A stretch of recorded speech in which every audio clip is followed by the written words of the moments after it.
নমস্কার বন্ধুরা, Monica's food খাজানাতে সবাইকে স্বাগত। আজ তৈরি করব নদীর বাঁচা মাছের পাতলা ঝোল আলু বেগুন দিয়ে। খুবই টেস্টি একটি রেসিপি।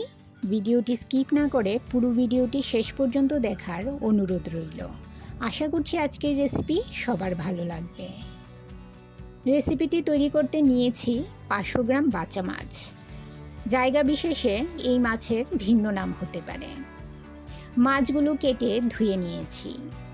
এতে দিয়ে দিলাম সামান্য হলুদ গুঁড়ো ও সামান্য নুন ও হলুদ গুঁড়ো দিয়ে মাছের গায়ে ঘষে ঘষে ভালো করে লাগিয়ে নিলাম। আমার চ্যানেলে নতুন বন্ধু হয়ে থাকলে চ্যানেলটি সাবস্ক্রাইব করে পাশে থাকা বেল আইকনটি প্রেস করুন আর নোটিফিকেশন অল করুন পরবর্তী ভিডিওর আপডেট পেতে। বন্ধুরা, যারা আমার ভিডিওটি এই পর্যন্ত ধৈর্য সহকারে দেখছেন অথচ একটা লাইক দিতে ভুলে গেছেন, তাদের কাছে অনুরোধ, প্লিজ একটা লাইক দিয়ে ভিডিওটি কন্টিনিউ করুন।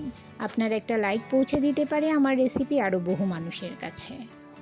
কড়াইতে 2 টেবিল চামচ রিফাইন্ড অয়েল গরম করে নিয়েছি। মেরিনেট করা মাছগুলো এতে দিয়ে দিলাম। উল্টে পাল্টে মিডিয়াম ফ্লেমে মাছগুলো ভেজে নেব। মাছগুলো আমি দুবারে ভেজে নেব। বন্ধুরা, যারা আমার চ্যানেলটি সাবস্ক্রাইব করে আমার পাশে আছেন আর ভিডিওটি প্রথম থেকে শেষ পর্যন্ত ফুল ওয়াচ করছেন, তাদেরকে অসংখ্য ধন্যবাদ। আর যারা নতুন বন্ধু, অবশ্যই 24 ঘন্টা অপেক্ষা করবেন। 24 ঘন্টা পর আমি আসব আপনার চ্যানেলটি ভিজিট করে আপনার পরিবারের সদস্য হওয়ার জন্য।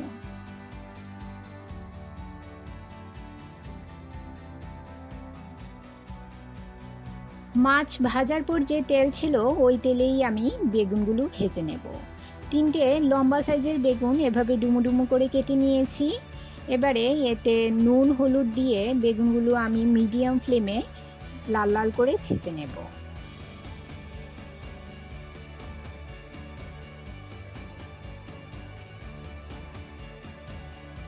বেগুন ভাজার পর যে তেল ছিল তাতে ফোড়নে দিয়ে দিলাম একটা শুকনো লঙ্কা ও 1 চামচের 3 ভাগের 1 ভাগ কালো জিরে। সামান্য নেড়ে নিয়ে ফোড়ন থেকে যখন সুন্দর গন্ধ বের হবে, এতে দিয়ে দিলাম 2টো মিডিয়াম সাইজের ডুমো করে কেটে রাখা আলু। সামান্য নেড়ে নিয়ে এতে দিয়ে দিলাম একটা মিডিয়াম সাইজের কেটে রাখা টমেটো আর দিয়ে দিলাম সামান্য নুন। নেড়ে চেড়ে মিশিয়ে নিয়ে এতে দিয়ে দিলাম 1 চামচ গ্রেট করে রাখা আদা। দিয়ে দিলাম 1 চামচ হলুদ গুঁড়ো, 1 চামচ লাল লঙ্কার গুঁড়ো, 1 চামচ ধনে গুঁড়ো। মশলাগুলো নেড়ে চেড়ে মিশিয়ে নেব। মশলাটা শুকনো হয়ে গেছে।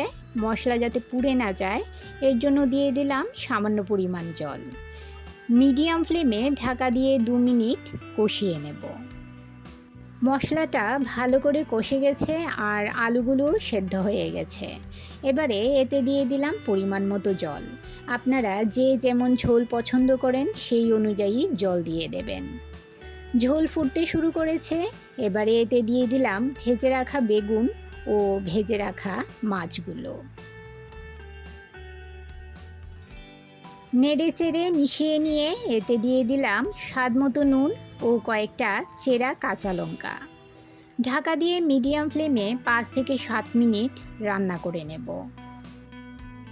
5 মিনিট পর এতে দিয়ে দিলাম কিছু ধনেপাতা কুচি।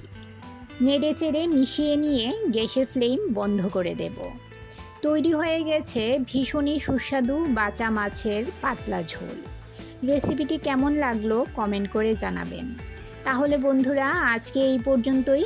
আবার দেখা হবে আরেকটি নতুন ভিডিওতে নতুন রেসিপি নিয়ে। সবাই ভালো থাকবেন, সুস্থ থাকবেন।